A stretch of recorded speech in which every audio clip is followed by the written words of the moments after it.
IRCTC ने 8 से 12 दिसंबर के बीच करीब 2 करोड़ ईमेल भेजकर अपने ग्राहकों को प्रधानमंत्री नरेंद्र मोदी द्वारा सिख समुदाय के खातिर किए गए 13 फैसलों के बारे में जानकारी दी।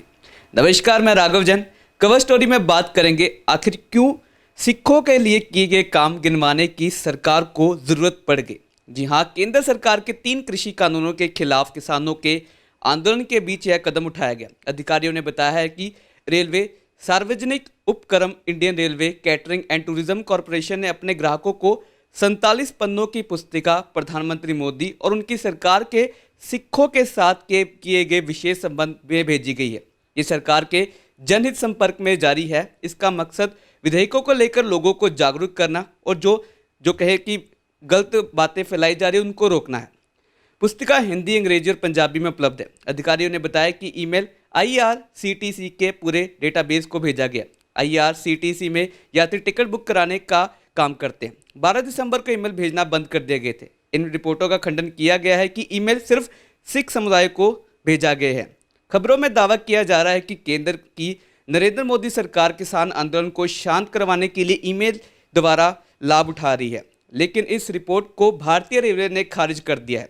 आईआरसीटीसी ने अपने आधिकारिक जवाब में कहा, मीडिया के एक हिस्से में एक समाचार रिपोर्ट प्रकाशित हुए है कि सरकार आईआरसीटीसी के ईमेल के माध्यम से सिखों तक अपनी बात पहुंचा रही है, लेकिन हम ये सभी को सूचित करना चाहते हैं कि किसी भी विशेष समुदाय को कोई भी खास तरह का मेल नहीं भेजा गया है। मीडिया रिपोर्ट में आईआरसीटीसी की टिप्पणियों को सही ढंग से बताया नहीं गया है। आईआरसीटीसी ने एक आधिकारिक बयान में कहा कि ईमेल सभी को भेजे गए हैं, भले ही उनका समुदाय कोई भी हो। यह पहला उदाहरण नहीं है। पहले भी जनहित में सरकारी कल्याणकारी योजनाओं को बढ़ावा देने के लिए आईआरसीटीसी ने ऐसी गतिविधियां की। रेलवे के सूत्रों ने बताया कि आईआरसीटीसी ने 12 दिसंबर तक 1.9 करोड़ ईमेल भेजे। अधिकारियों ने यह भी कहा कि ईमेल भेजने का कदम सचेत तरीके से उठाया गया था। यह जनहित के लिए एक संचार रणनीति का हिस्सा था। एक अधिकारी ने कहा कि कौन सी पेशेवर कंपनी या कॉर्पोरेट उन दर्शकों की जनसंख्यित प्रोफाइल को विश्लेषण करती है जहां संदेश भेजा जाना है।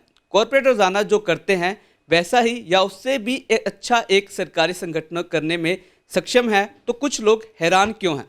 व्यक्ति को खुश होना चाहिए कि वर्तमान सरकार जनहित में सूचना का प्रसार करने में उतनी ही अच्छी है।